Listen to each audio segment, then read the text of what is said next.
Hello everyone, मेरा नाम इशिता है और आज मैं आपको क्लास 8 संस्कृत का फर्स्ट चैप्टर ईश्वर वंदना पढ़ाऊंगी।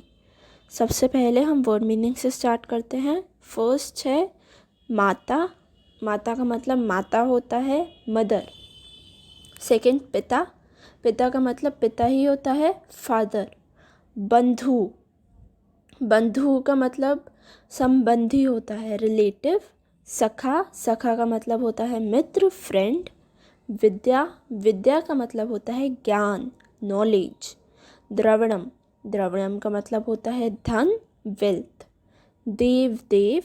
देव देव का मतलब होता है हे देवताओं के देवता, ओ गॉड ऑफ गॉड्स। हे। हे का मतलब हे होता है ओह। दयालु। दयालु का मतलब होता है दयावान, मर्सीफुल। कृपालु।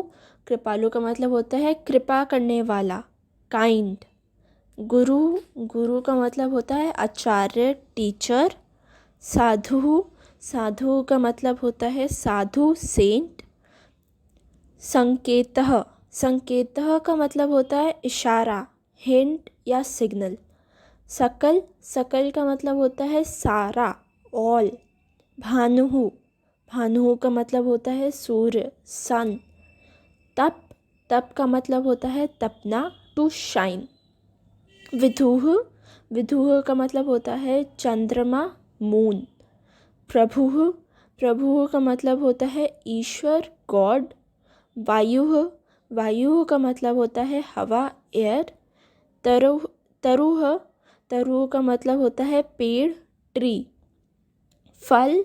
फल का मतलब होता है फलना, टू बियर फ्रूट। और लास्ट है कल्याणम। कल्याणम का मतलब होता है भला, वेल बीइंग या गुड। नेक्स्ट पे बढ़ते हैं। ईश्वर वंदना, हमने इसके वर्ड मीनिंग्स कर लिए हैं और इसके सन के अंदर एक श्लोक लिखा हुआ है। त्वमेव माता च पिता त्वमेव, त्वमेव बंधु च सखा त्वमेव, त्वमेव विद्या द्रविणम त्वमेव, त्वमेव सर्वं मम देवदेव। त्वमेव माता च पिता त्वमेव का मतलब होता है त्वम जमा एव। त्वम होता है तुम और एव होता है ही। तुम ही माता हो और तुम ही पिता हो। त्वमेव बंधु च सखा त्वमेव। बंधु का मतलब था सगे संबंधी और सखा का मतलब था मित्र।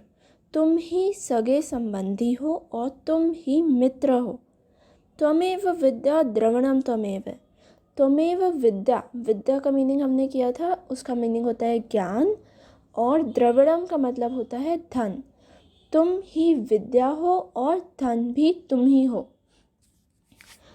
त्वमेव सर्वम मम देव देव।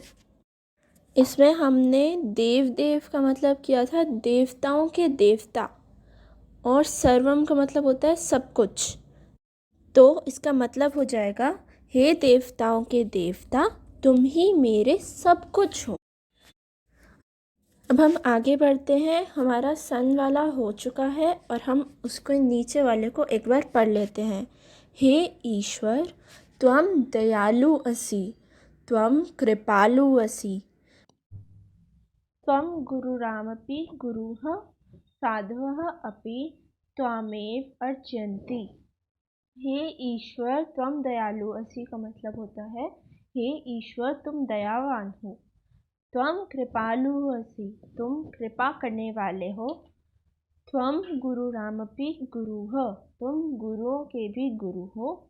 साधवः अपि त्वामेव अर्चयन्ति, साधु भी तुम्हें ही पूछते हैं। Next paragraph.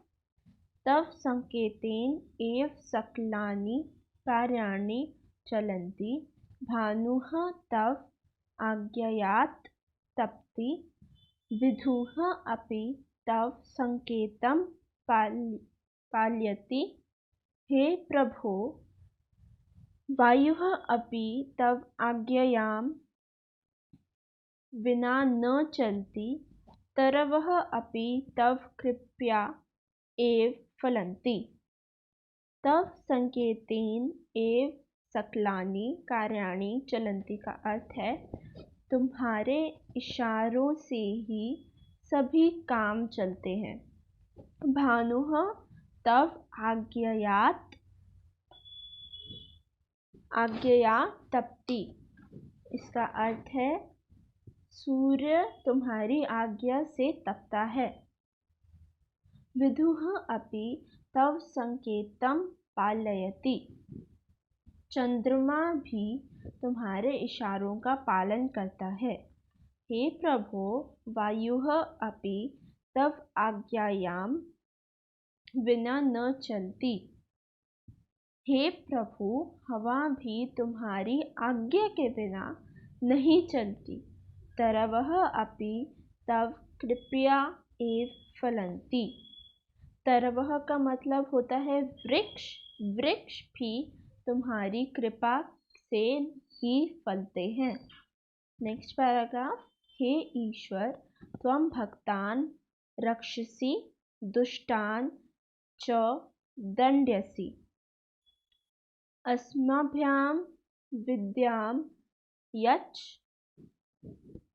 अस्माकं मतिः शक्तिः च देशस्य कल्याणाय भवतु। हे ईश्वर त्वं भक्तान रक्षसि दुष्टान च दंड्यसि। इसका अर्थ है हे ईश्वर तुम भक्तों की रक्षा करते हो और दुष्टों को दंड देते हो। अस्मभ्याम विद्याम यच्च। इसका अर्थ है हम सबको ज्ञान दो। अस्माकं मतिः शक्तिः च देशस्य कल्याणाय भवतु। इसका अर्थ है हमारी बुद्धि और शक्ति देश के कल्याण के लिए हो। इसकी लास्ट लाइन है वयम त्वाम नमामः। इसका अर्थ है हम सब तुम्हें नमस्कार करते हैं।